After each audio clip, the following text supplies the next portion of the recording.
Di malam hari ini kita bisa berkumpul bersama dengan melantunkan sholawat kepada Rasul sallallahu alaihi wasallam. Ini menunjukkan bahwa rasa cinta kita kepada Rasul sallallahu alaihi wasallam yang nantinya akan menjadi bukti di depan Allah Subhanahu wa taala bahwa lisan kita selalu berselawat kepada Rasul sallallahu alaihi wasallam, dan mudah-mudahan apa yang kita baca pada malam hari ini mendapatkan ridha Allah Subhanahu wa taala dan mendapatkan kecintaan dari Rasul sallallahu alaihi wasallam. Maka ini adalah sebuah bukti bahwa kita semua adalah umat dari Rasul sallallahu alaihi wasallam, mempunyai tujuan yang sama, hanya ingin mendapatkan syafaat dari Rasul sallallahu alaihi wasallam. Walaupun kami datang dari tempat yang jauh, tiada lain tujuan juga sama kita, hanya ingin mendapatkan syafaat dari Rasul sallallahu alaihi wasallam. Sama-sama ingin mendekatkan diri kita kepada Allah Subhanahu wa taala, dan sama-sama lebih mengenal lebih banyak terhadap Rasul sallallahu alaihi wasallam.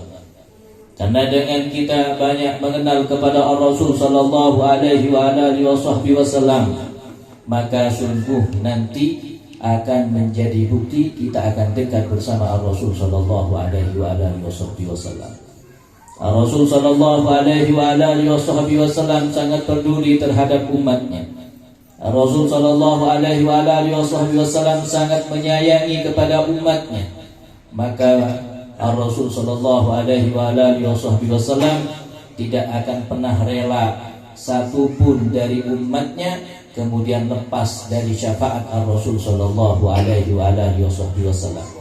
Maka ini adalah sebuah bentuk dan juga cara bagi kita untuk mendekatkan kita kepada Rasul sallallahu alaihi wasallam, sehingga betapa banyak pujian yang kita dengar, betapa banyak lantunan-lantunan yang kita dengar, yang semuanya itu adalah lantunan pujian kepada Rasul sallallahu alaihi wasallam, melainkan itu adalah sedikit rasa cintanya dari umat Rasul sallallahu alaihi wasallam, sehingga kemudian sampailah keluarlah syair-syair yang indah yang semuanya adalah pujian kepada Rasul sallallahu alaihi wasallam. Itu aja semua adalah untuk menggali di dalam rasa cinta kita kepada Rasul sallallahu alaihi wasallam, sehingga bukti, salah satu bukti dari para orang-orang yang saleh, yaitu mempunyai rasa yang cinta betul kepada Rasul sallallahu alaihi wasallam, seperti halnya yang kita sering dengar, yaitu adalah Habib Ali bin Muhammad Al-Habsyi, pengarang Maulid Situ Durar. Beliau di saat rasa cintanya yang besar di dalam hatinya, kemudian beliau melantunkan di dalam syairnya, "Idza 'alimal usyaku da'i fa kullahum fa inna liqa ahbabu qalbi dawa'u." Maka beliau kemudian mengatakan, katakanlah kepada orang-orang yang ahli mengubat, maka sesungguhnya penyakitku ini tidak akan pernah sembuh kecuali berjumpa dengan kekasihku, yaitu adalah Rasul sallallahu alaihi wasallam.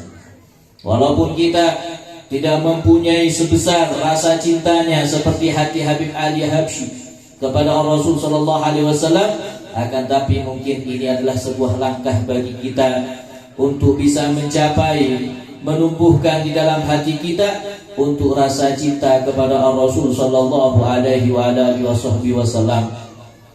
Para hadirin yang dimuliakan oleh Allah Subhanahu wa taala, maka sebelum kita untuk melaksanakan, kita sudah memasuki di dalam bulan Maulid, yang mana ini adalah bulan dilahirkan Rasul sallallahu alaihi wasallam.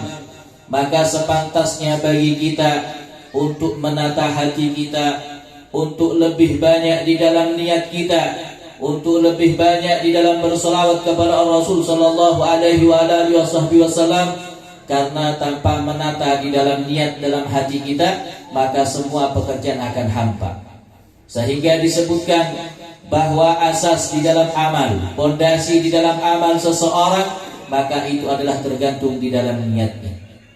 Sehingga apabila niat kita baik, maka akan memperoleh banyak dari Allah Subhanahu wa taala yang membedakan kita dengan orang-orang yang saleh, sehingga mereka mendapatkan magam yang tinggi di sisi Allah dan mendapatkan magam tinggi di sisi Rasul sallallahu alaihi wasallam. Maka bukan dikarenakan amal mereka. Sama-sama kita melaksanakan sholat, sama-sama kita meminum, sama-sama mereka juga adalah makan, akan tetapi yang membedakan yaitu di dalam niat, menata di dalam niat dalam hati, sehingga dalam satu pekerjaan sekalipun bisa banyak mendapatkan pahala jika karenakan di situ adalah niat. Sehingga itu disebutkan di dalam hadis Rasul sallallahu alaihi wasallam, innamal a'malu binniyat, maka sesungguhnya setiap sesuatu itu adalah tergantung di dalam niatnya. Maka dalam niat ini adalah mempunyai pengaruh yang sangat besar. Setiap pekerjaan itu adalah membutuhkan kepada niat, akan tetapi niat tidak membutuhkan kepada pekerjaan. Pekerjaan itu bisa mendapatkan pahala dari Allah Subhanahu wa taala, maka masih membutuhkan niat. Akan tetapi niat mendapatkan pahala, di situ tidak butuh kepada amal. Maka dari situlah kita perlu menata kembali di dalam niat kita, sehingga memasuki kita di dalam bulan Rabiul Awal, di mana Rasul sallallahu alaihi wasallam itu dilahirkan, maka akan kita mendapatkan faedah yang banyak, mendapatkan kemanfaatan yang besar, menumbuhkan rasa cinta kepada Rasul sallallahu alaihi wasallam apabila kita mempunyai hubungan hati kita dengan Rasul sallallahu alaihi wasallam, sehingga nanti yang akan dihisab oleh Allah Subhanahu wa taala ketika semuanya kembali kepada Allah Subhanahu wa taala, mereka mendapatkan kenikmatan surga yang paling besar, juga mendapatkan siksa dari Allah Subhanahu wa taala di neraka juga yang paling berat. Maka tergantung hati kita kepada Rasul sallallahu alaihi wasallam. Apabila seseorang tambah kecintaan kepada Rasul sallallahu alaihi wasallam, maka semakin dekat mereka dengan Rasul sallallahu alaihi wasallam, maka semakin banyak pula kenikmatan yang Allah berikan. Tapi sebaliknya, di saat seseorang kemudian bencinya kepada Rasul sallallahu alaihi wasallam, tidak kenal kepada Rasul sallallahu alaihi wasallam, maka juga oleh Allah Subhanahu wa taala akan dihisab sesuai dengan apa-apa yang mereka benci kepada Rasul sallallahu alaihi wasallam. Maka dari itulah, maka kita bisa lihat bukti di zaman Rasul sallallahu alaihi wasallam. Di zaman Rasul sallallahu alaihi wasallam sama-sama melihat kepada Rasul sallallahu alaihi wasallam, akan tetapi mereka mendapatkan kemagam atau mendapatkan kedudukan yang berbeda di sisi Rasul sallallahu alaihi wasallam. Itu gara-gara apa? Dikarenakan di dalam niat mereka, di dalam keyakinan mereka terhadap Rasul sallallahu alaihi wasallam, sehingga beda apa yang mereka dapatkan walaupun sama-sama duduk bersama Rasul sallallahu alaihi wasallam, walaupun sama berjumpa dengan Rasul sallallahu alaihi wasallam. Seperti siapa? Yaitu adalah seperti halnya sahabat Rasul sallallahu alaihi wasallam, yaitu adalah Sayyidina Abu Bakar As-Siddiq. Sayyidina Abu Bakar As-Siddiq maka mendapatkan afdaliyah sahabat, mendapatkan kemuliaan sehingga menjadi paling utamanya sahabat, yaitu adalah Sayyidina Abu Bakar. Sedangkan juga seperti halnya adalah Abu Lahab, kemudian juga adalah Abu Jahal. Mereka bukan tidak melihat kepada Rasulullah, mereka bukan tidak berkumpul dengan Rasul sallallahu alaihi wasallam, akan tetapi hatinya yang berbeda, yaitu Sayyidina Abu Bakar mengimani terhadap Rasul sallallahu alaihi wasallam, menyaksikan terhadap kerasulannya Rasul sallallahu alaihi wasallam, sehingga mendapatkan kedudukan yang tinggi di sisi Allah Subhanahu wa taala. Tapi sebaliknya, yaitu adalah Abu Lahab, begitu juga Abu Jahal. Maka mereka juga adalah berkumpul dengan Rasulullah, juga menyaksikan Rasul sallallahu alaihi wasallam, akan tetapi isi hatinya yang berbeda.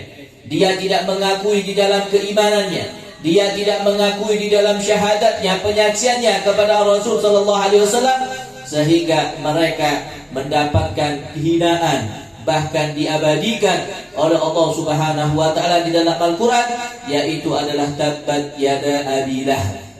Mendapat diabadikan di dalam celakanya, yaitu adalah Abi Lahab. Kenapa? Karena dia menganggap Rasul sallallahu alaihi wasallam hanya ponaan dan bukan menganggap dia Rasul sallallahu alaihi wasallam sebagai utusan Allah Subhanahu wa taala. Maka itu adalah pengaruh di dalam hati. Maka apabila hati kita adalah bersih, apabila hati kita itu adalah mempunyai hubungan yang besar kepada Rasul sallallahu alaihi wasallam, sedangkan sedangkan wasilah, yaitu adalah penyambung kita kepada Rasul sallallahu alaihi wasallam, yaitu dengan cara diantaranya itu banyak selawat kepada Rasul sallallahu alaihi wasallam. Dengan banyak kita berselawat kepada Rasul sallallahu alaihi wasallam, maka semakin dekat kita kepada Rasul sallallahu alaihi wasallam, sehingga disebutkan oleh Rasul sallallahu alaihi wasallam, man shalla alayya wahidan sallallahu alaihi asra. Barang siapa yang berselawat kepadaku satu kali, maka Allah membalas selawatnya itu adalah dengan 10 selawat dari Allah Subhanahu wa taala. Maka di saat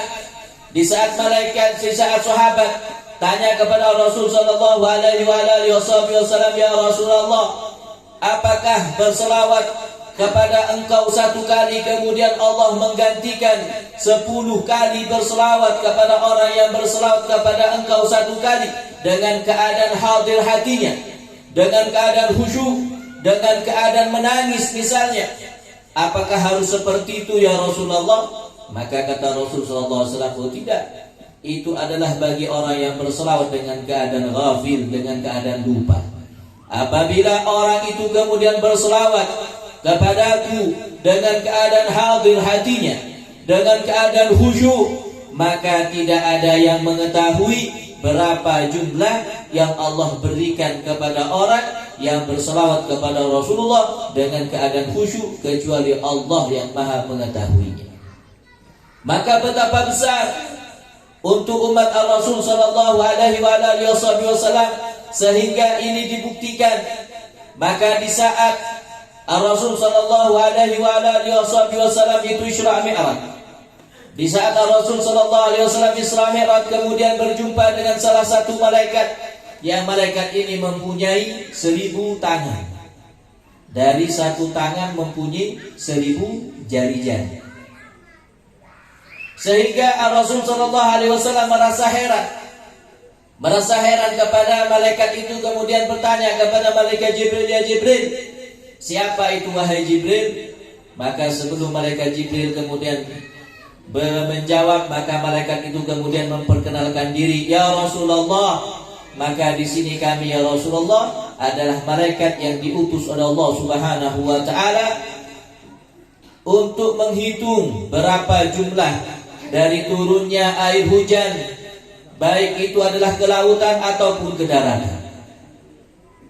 Itu tidak perlu diherankan wahai Rasulullah. Yang perlu diherankan di saat ada seseorang dari umatmu kemudian berselawat kepada engkau ya Rasulullah, maka sungguh saya tidak bisa menghitung berapa jumlah yang Allah berikan rahmat kepada tempat di mana itu dibacakan selawat kepada Rasul sallallahu alaihi wasallam. Sehingga ini adalah rahmat yang Allah berikan.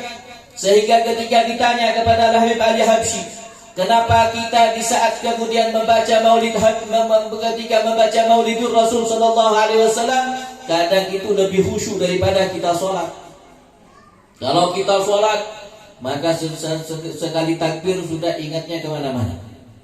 Tapi ketika kita baca sholawat bersama-sama, kadang kita dengan keadaan khusyuk, kadang kita harus meneteskan air mata dikarenakan kekhusyuan kita rindu kepada Rasul sallallahu alaihi wasallam. Maka kemudian ditanya kenapa? Dikarenakan ketika sholat, maka kitalah yang minta kepada Allah Subhanahu wa taala. Akan tetapi di saat kemudian kita berselawat kepada Rasul sallallahu alaihi wasallam, belum kita meminta, maka Allah sudah menurunkan. Allah sudah memberikan rahmat kepada tempat itu, sehingga datanglah di dalam kehusyuan kita berselawat kepada Rasul sallallahu alaihi wasallam. Maka sungguh rugi kita kemudian tidak kenal kepada Rasul sallallahu alaihi wasallam. Maka sungguh rugi kita sebagai umatnya Rasul sallallahu alaihi wasallam. Kemudian kita tidak kenal kepada Rasul sallallahu alaihi wasallam, padahal Rasul sallallahu alaihi wasallam dari ditinjau dari manapun maka pantas Rasul sallallahu alaihi wasallam untuk diidolakan. Yang menyanjung Rasul sallallahu alaihi wasallam yaitu adalah Allah Subhanahu wa taala. Apabila Allah Subhanahu wa taala kemudian yang menyanjungnya, maka sungguh sanjungan yang dilantunkan oleh makhluk maka tidak akan pernah sampai di dalam kesempurnaan hakikat sempurnanya Rasul sallallahu alaihi wasallam, kecuali adalah Tuhan Rasul sallallahu alaihi wasallam, yakni Allah Subhanahu wa taala. Sehingga Allah Subhanahu wa taala di dalam menyanjung Rasul sallallahu alaihi wasallam kemudian disebutkan wa innaka la'ala khuluqin 'adzim. Maka di sini adalah Allah zat yang maha sempurna, kemudian memuji ciptaannya. Maka kemudian kita memuji kepada Rasul sallallahu alaihi wasallam, maka sungguh tidak sampai sedikit pun di dalam kesempurnaan mencapai kesempurnaan Rasul sallallahu alaihi wasallam, melainkan yang kita lantunkan di sini hanya ingin mengembangkan di dalam hati kita untuk menanamkan rasa cinta kita kepada Rasul sallallahu alaihi wasallam. Para hadirin yang dimuliakan oleh Allah Subhanahu wa taala, maka bagaimana di dalam kehidupan para sahabat Rasul sallallahu alaihi wasallam di dalam kecintaan kepada Rasul sallallahu alaihi wasallam, maka seperti halnya Abu Hurairah, yang mana Abu Hurairah itu adalah salah satu dari ahlu suffah, sahabat Rasul sallallahu alaihi wasallam yang paling banyak di dalam meriwayatkan hadis Rasul sallallahu alaihi wasallam. Sehingga Abu Hurairah di situ adalah berada diam di Masjid Nabawi. Apabila Rasul sallallahu alaihi wasallam kemudian makan, maka Abu Hurairah juga makan. Apabila tidak, maka Abu Hurairah juga tidak makan. Sehingga satu saat Abu Hurairah di sini adalah tidak ada yang mau dimakan, sedikit pun tidak ada yang mau dimakan, sehingga 3 hari kadang tidak makan dari laparnya, kadang harus mendatangi Sayyidina Abu Bakar. Dia pura-pura menanyakan tentang Al-Quran, harapan tiada lain hanya barangkali Sayyidina Abu Bakar didatangi kemudian mengeluarkan makanan. Ternyata Sayyidina Abu Bakar juga tidak mempunyai makanan. Akhir pindah kepada tempat yang lain kepada Sayyidina Umar, pura-pura di situ menanyakan tentang Al-Quran, juga harapannya barangkali dikeluari makanan, maka juga tidak dikeluari makanan, sama-sama tidak mempunyai. Sehingga kembalilah sampai Abu Hurairah ketika itu adalah sangat lapar, sehingga Abu Hurairah seakan-akan ini tidak ada harapan lain kecuali datang kepada Rasul sallallahu alaihi wasallam. Maka ketika sebelum datang kepada Rasul sallallahu alaihi wasallam, maka kemudian Abu Hurairah sudah dipanggil oleh Rasul sallallahu alaihi wasallam. Ya Abu Hurairah, kita masuk ke rumah. Maka dipanggillah oleh Rasul sallallahu alaihi wasallam. Maka kemudian Rasul sallallahu alaihi wasallam mengeluarkan semangkok susu. Abu Hurairah Rasul sallallahu alaihi wasallam yaitu adalah mengeluarkan semangkok susu.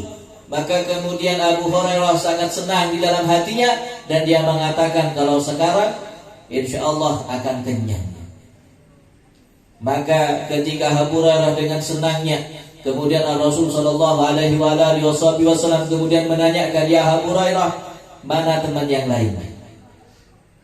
Ketika menanyakan teman yang lain, maka Abu Hurairah di dalam pikirannya, ini satu mangkok kalau misalnya diminum bersama-sama, semua adalah ahlu suffah, kayaknya satu orang sudah enggak kenyang. Akhirnya apa? Abu Hurairah kemudian memanggil karena perintah dari Rasul sallallahu alaihi wasallam, maka berkumpulah di situ adalah ahlu sufa, yaitu adalah santri Rasul sallallahu alaihi wasallam, yang mana ahlu sufa di situ adalah semuanya tergantung kepada Rasul sallallahu alaihi wasallam. Di saat perang maka dia adalah orang yang paling pertama, dia adalah orang yang paling terdepan. Akan tetapi di saat pembagian harta ghanimah maka dia adalah orang yang paling belakang. Ketika Rasulullah sholat maka dia sholat, ketika berperang maka ikut perang. Maka pekerjaan seperti itulah ahlu sufa semuanya. Memang dipersembahkan dirinya untuk Rasul sallallahu alaihi wasallam. Maka ketika berkumpul semuanya ahlu sufa di sini adalah dengan keadaan lapar. Maka kemudian oleh Rasul sallallahu alaihi wasallam diperintahkan kepada Abu Hurairah, ya Abu Hurairah, maka bagikan kepada temanmu. Maka semuanya sudah berjejer, semuanya sudah berkumpul siap untuk meminum susu, akan tetapi susunya di situ satu mangkok. Maka di saat itu adalah harapan kenyang di dalam diri Abu Hurairah, seakan-akan sudah nggak ada harapan. Kayaknya hari ini tetap lapar. Tapi apa yang terjadi ketika oleh Rasul sallallahu alaihi wasallam sudah dibagikan kepada satu sahabat, diminumnya oleh satu sahabat, kemudian dikasihkan kepada satunya lagi, diminum lagi, sampai semuanya para sahabat yang hadir ahli sufa semuanya itu merasakan kenyang dari satu mangkok yang diberikan oleh Rasul sallallahu alaihi wasallam. Maka kemudian Rasul sallallahu alaihi wasallam memerintahkan kepada Abu Hurairah, ya Abu Hurairah, maka sekarang minumlah engkau wahai Abu Hurairah. Maka diminumlah oleh Abu Hurairah. Ketika diminumnya satu kali, maka kemudian Abu Hurairah mengaturkan kepada Rasul sallallahu alaihi wasallam. Maka kemudian diperintahkan oleh Rasul sallallahu alaihi wasallam, minum wahai Abu Hurairah. Maka diminumlah lagi oleh Abu Hurairah sampai ketiga kali minum wahai Abu Hurairah. Maka kemudian diminumlah oleh Abu Hurairah sampai Abu Hurairah di situ adalah merasa sangat kenyang. Kemudian dihaturkan kepada Rasul sallallahu alaihi wasallam. Baru di situlah Rasul sallallahu alaihi wasallam itu meminumnya. Maka seperti itulah kehidupan para sahabat Rasul sallallahu alaihi wasallam, dan juga kepedulian Rasul sallallahu alaihi wasallam kepada sahabatnya, kepada umatnya. Bahkan Rasul sallallahu alaihi wasallam yang dipikirkan itu adalah umatnya, itu adalah kita yang dipikirkan. Rasul sallallahu alaihi wasallam kadang 3 hari tidak makan, yang dipikirkan siapa adalah kita, adalah umatnya Rasul sallallahu alaihi wasallam. Bukan Rasul sallallahu alaihi wasallam tidak bisa untuk menggapai emas seperti gunung Uhud, akan tetapi untuk menyelamatkan semuanya umatnya Rasul sallallahu alaihi wasallam, sehingga Rasul sallallahu alaihi wasallam tidaklah mengambil di dalam urusan dunia kecuali hanya sebutuhannya. Hanya sekedar sebutuhnya Rasul sallallahu alaihi wasallam, dikarenakan kepedulian kita, kepedulian Rasul sallallahu alaihi wasallam kepada umatnya. Apalagi kita sebagai umatnya Rasul sallallahu alaihi wasallam, walaupun kita jarak dari Rasul sallallahu alaihi wasallam itu adalah sangat panjang. Walaupun jaraknya kita dengan Rasul sallallahu alaihi wasallam sudah 1400 tahun lebih, akan tetapi kepedulian kita untuk menggali rasa cinta kita kepada Rasul sallallahu alaihi wasallam, maka kita tidak akan pernah lemah, selalu peduli kepada Rasul sallallahu alaihi wasallam dengan cara banyak kita bersolawat kepada Rasul sallallahu alaihi wasallam. Mudah-mudahan Allah Subhanahu wa taala menjadikan kita yang hadir di sini oleh Allah Subhanahu wa taala. Apa yang kita lakukan pada malam hari ini adalah sebagai bukti kita kepada Rasul sallallahu alaihi wasallam. Sebagai kepedulian kita adalah bukti cinta kita kepada Rasul sallallahu alaihi wasallam. Maka dengan jalan seperti inilah mungkin tetesan dan juga adalah tetesan di dalam hati kita menjadi subur, sehingga menjadi besar di dalam kecintaan kita kepada Rasul sallallahu alaihi wasallam, dan juga mendapatkan ridha dari Allah Subhanahu wa taala. Para hadirin yang dimuliakan oleh Allah Subhanahu wa taala, mungkin cuma ini yang bisa kami sampaikan, kurang lebihnya mohon maaf. Akhiran, assalamualaikum warahmatullahi wabarakatuh.